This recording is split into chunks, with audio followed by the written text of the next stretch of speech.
आमतौर पर देखा गया है जो प्रेमी जोड़े होते हैं वो एक दूसरे के साथ रहने के लिए कभी कभी समाज के खिलाफ भी चले जाते हैं अगर समाज उनका विरोध करता है। और तो और अगर परिवार वाले उनको अनुमति नहीं देते हैं साथ में रहने की तो अपने परिवार के खिलाफ भी जाते हैं। एक दूसरे का हर जगह पर स्टैंड लेते हुए नजर आते हैं। लेकिन कभी कभी ये प्यार उल्टा भी पड़ जाता है। कभी कभी जिस प्रेम के लिए हम समाज और परिवार सबसे लड़ रहे होते हैं वो प्रेम ही व्यक्ति की जान का दुश्मन बन जाता है। ना सिर्फ दुश्मन बनता है, कभी कभी जान भी ले लेता है। ऐसी ही ये कुछ सच्ची घटना है। जब आप इस कहानी को सुनेंगे तो आपको पता चलेगा कैसे एक प्रेमी की एक प्रेमिका की वजह से जान चली गई और क्यों, किस वजह से और किस तरीके से उस प्रेमी की जान ली गई थी। नमस्ते, आदाब, सत श्री अकाल। मैं हूं नशरा मिर्जा और ये जो सच्ची घटना है ये कहानी है उत्तर प्रदेश के गाजीपुर का एक थाना लगता है नंदगंज थाना। और उसी के इलाके में एक व्यक्ति रहा करता था जिसका नाम था मनीष यादव। मनीष यादव रहने वाला तो गाजीपुर का था लेकिन काम किसी बाहर शहर में किया करता था। और उसकी एक प्रेमिका थी जिसका नाम था मीनू यादव। मीनू यादव और जो मनीष यादव थे वो रिलेशनशिप में थे, काफी बातचीत किया करते थे, दोनों एक दूसरे के साथ बहुत खुश रहा करते थे और एक दूसरे से प्रेम करते थे। जो मनीष यादव था वो सोचता था कि थोड़े मैं और पैसा कमा लूं, उसके बाद में मैं मीनू यादव के परिवार वालों से बात करके मीनू यादव से शादी कर लूंगा। वो हर तरीके से मीनू से शादी करना चाहता था। और ऐसा नहीं कि मीनू नहीं चाहती थी, मीनू भी बात करती थी, बातचीत करते थे, दोनों एक दूसरे प्रेम करते थे। एक तरफ मीनू भी चाहती थी मनीष से शादी करना। लेकिन थोड़ा समय बीतने के बाद में जो मीनू यादव थी वो थोड़ी कटी कटी सी रहने लग जाती है मनीष यादव से। उससे ज्यादा बात नहीं करती है, ज्यादा उसे भाव नहीं देती है और ज्यादातर अपने और कामों में बिजी रहा करती थी। जिस चीज को मनीष यादव देखता रहता है और समझता रहता है उसे ये चीज बिल्कुल पसंद नहीं थी, क्योंकि वो तो मीनू से बहुत प्रेम किया करता था। वो बिल्कुल नहीं चाहता था कि जो मीनू यादव है वो मनीष को इग्नोर करे। उसके बाद में एक दिन जो ये था मनीष यादव वो मीनू से कहता है कि तुम थोड़ी कुछ कटी कटी सी रहती हो, तुम कुछ बदल सी गई हो, कुछ बात है तो मुझे बताओ, कुछ परेशानी है तो बताओ। तो मीनू यादव कहती है कि नहीं नहीं, ऐसा कुछ भी नहीं है, तुम्हें ऐसा लग रहा होगा, कोई बात नहीं है, कुछ भी ऐसा नहीं है, मैं ठीक हूँ, तुम परेशान मत हो, तुम अपने काम पे ध्यान दो। उसके बाद में मनीष यादव सोचता है कि ठीक है, मुझे लग रहा होगा।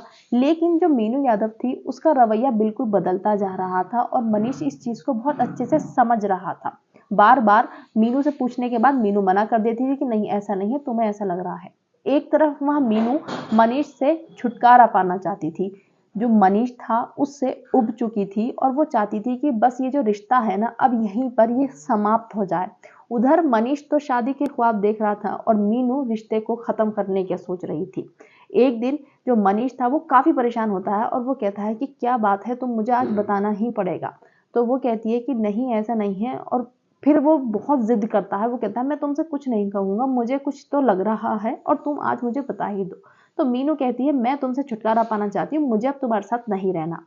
एक तरफ मनीष यादव चाहता था मीनू से शादी के ख्वाब देख रहा था वो और शादी करना चाहता था, और दूसरी तरफ मीनू मनीष से छुटकारे पाने के ख्वाब देख रही थी और उसके नए नए बहाने ढूंढ रही थी। जिसके बाद में क्या होता है, जो मनीष यादव था वो बहुत नाराज होने लग जाता है और वो इस बात का विरोध करता है कि मैं तो तुम्हें किसी कीमत पे छोड़ने वाला हूं नहीं, मैं तुम्हें क्यों छोड़ूंगा, मैं तुमसे प्रेम करता हूं और मैं तुमसे शादी करना चाहता हूं। जिसके बाद में मीनू कहती है ऐसा नहीं हो सकता, अब मैं इस रिश्ते को यहीं खत्म करना चाहती हूँ, मैं इसे आगे नहीं निभा पाऊंगी। लेकिन जो मनीष था वो इस बात को नहीं मानता है और वो बहुत गुस्सा हो जाता है। और तो और इसके मुताबिक, जो रिपोर्ट के मुताबिक है, मीडिया के मुताबिक, जो मीनू यादव थी इसको मनीष ब्लैकमेल करने लग जाता है किसी बात को लेकर, जिससे जो मीनू यादव होती है वो बहुत डिस्टर्ब हो जाती है, बहुत परेशान होती है कि आखिर मैं करूँ तो करूँ क्या, मैं इससे छुटकारा कैसे पाऊँ। लेकिन जो मीनू यादव थी इसी बीच में किसी तीसरे व्यक्ति से बात किया करती थी जिसका नाम था राजेश। और राजेश से उसकी खूब बातें हो रही थी यहाँ पर। और उधर वो मनीष यादव को धोखा दे रही थी। मनीष भी उसे उधर से ब्लैकमेल कर रहा था कि मैं तुम्हें नहीं छोड़ूंगा। अब मीनू यादव बीच में बहुत परेशान हो चुकी थी। वो राजेश के साथ इतनी बातें कर रही थी, इतना घुल मिल गई थी कि उनके शारीरिक संबंध भी बन गए थे। जिसके बाद में जो राजेश को वो सारी बात बताती है कि जो मेरा पहले वाला बॉयफ्रेंड है मनीष यादव, वो मुझे छोड़ने के लिए तैयार नहीं है और मैं बेहद परेशान हूँ। अब राजेश को लग रहा था मैं और मीनू बात करते हैं और हम दोनों एक साथ रहना चाहते हैं।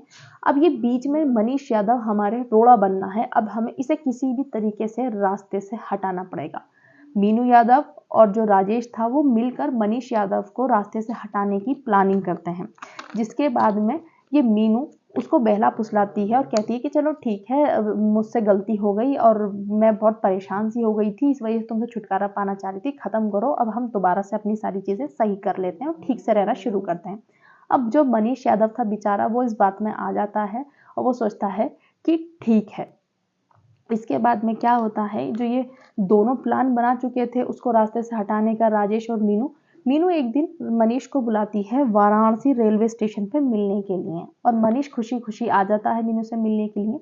और वहां पर एक गाड़ी में बैठी हुई होती है, गाड़ी में एक आगे ड्राइवर होता है, जो ड्राइवर होता है वो कोई और नहीं राजेश ही था, इस मीनू का प्रेजेंट वाला बॉयफ्रेंड।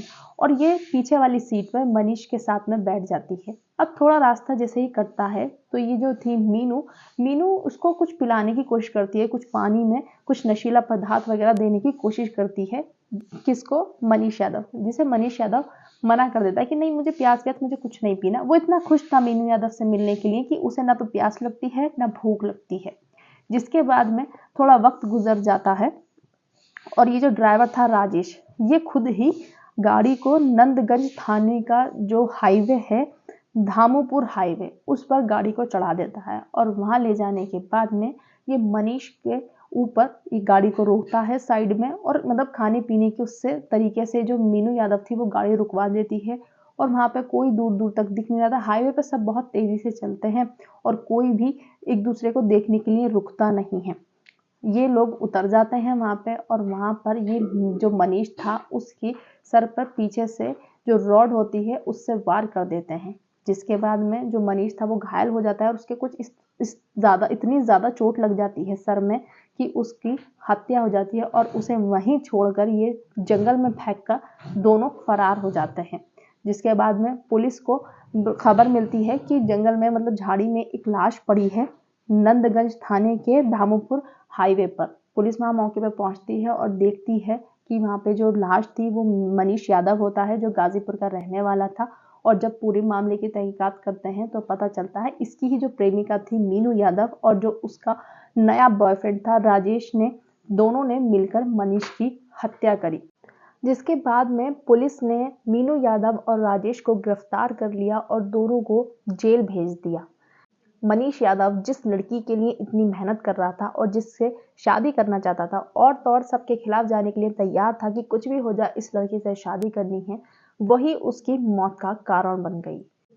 अपराधी कितनी भी शातिर तरीके से अपराध को अंजाम दे ले, लेकिन कानून के हाथ बहुत लंबे होते हैं और अपराधी तक पहुंच ही जाते हैं। गलत काम का नतीजा आखिर में सजा ही होती है, सलाखें ही होती हैं। इस कहानी का उद्देश्य किसी भी धर्म, जाति या समुदाय या किसी व्यक्ति का दिल दुखाना नहीं है, सिर्फ और सिर्फ आप सभी को जागरूक करना है।